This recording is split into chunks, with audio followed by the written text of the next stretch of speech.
La productivité, quant à elle, correspond à la quantité de ressources requises pour produire une unité. On peut la calculer en faisant le ratio des extrants d'un processus sur les intrants du même processus. On peut également mesurer la productivité en unités produites par unité de temps ou en unités produites en fonction des coûts. Idéalement, la productivité est de tenter de transformer toutes les ressources entrantes en produits finis, sans gaspillage, avec le moins d'efforts possible. En ce sens, il faut réussir à produire plus à un moindre coût et dans un délai plus court. Les chaînes de restauration rapide de hamburgers sont encore un bon exemple de productivité. Une grande quantité de hamburgers est produite avec le nombre de ressources minimales et un temps de production très court. Il faut ici faire une parenthèse importante. Malheureusement, la productivité a souvent mauvaise réputation car il arrive que dans certains contextes, elle soit obtenue au détriment de certains, en particulier des travailleurs ou de l'environnement. La méthode Lean Six Sigma considère les employés comme des partenaires de la productivité qui doivent également en bénéficier et non comme des ressources jetables à exploiter. Quand elle est bien exécutée, la productivité permet de travailler moins durement et d'avoir un emploi plus stimulant et mieux rémunéré. Tout le monde aime travailler efficacement dans un climat positif et satisfaire ses clients en même temps.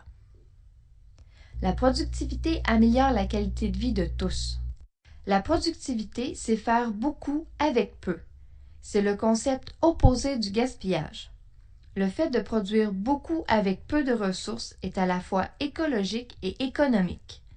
C'est aussi satisfaisant pour les clients d'avoir ce qu'ils désirent rapidement et à faible coût. Efficacité. Car une fois de plus, ce sont des concepts qu'il faut concilier pour obtenir une amélioration continue optimale. L'efficience correspond à l'ensemble des ressources qui sont requises à l'atteinte du but souhaité. C'est un concept parent de la productivité. L'efficience, c'est faire plus avec moins. L'efficacité, quant à elle, est la capacité à atteindre le but souhaité. C'est l'équivalent de la qualité.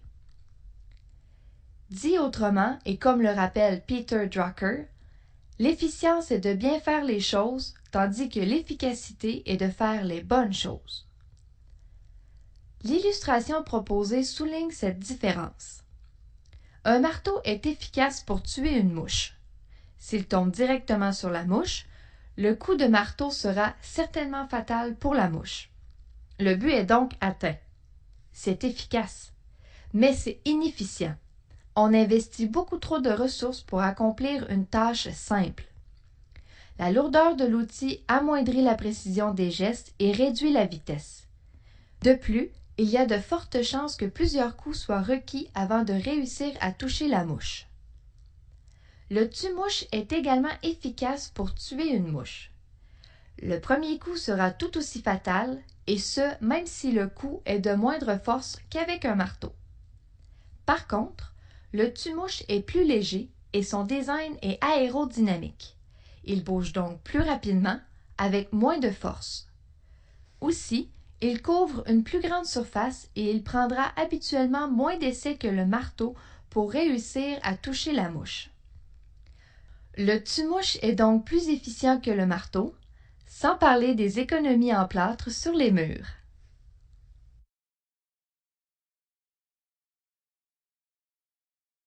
La dernière notion à connaître par rapport à l'amélioration continue est celle d'optimisation de système.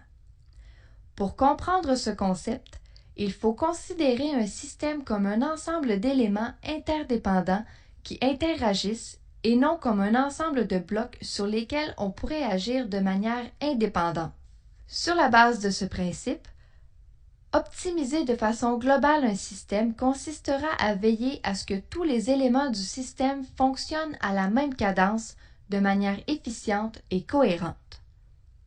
Au contraire, maximiser chacun des éléments du système consisterait à agir sur chaque élément afin que celui-ci fonctionne à son rythme et ce, parfois à l'encontre de l'efficacité globale du système. C'est une erreur majeure et très courante que de faire des optimisations en silo sans tenir compte du contexte global.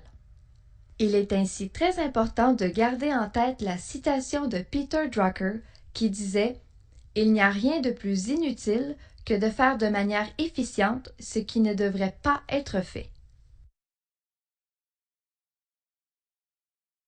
L'amélioration continue des processus dans l'entreprise permet de faire des gains à long terme et de toujours progresser.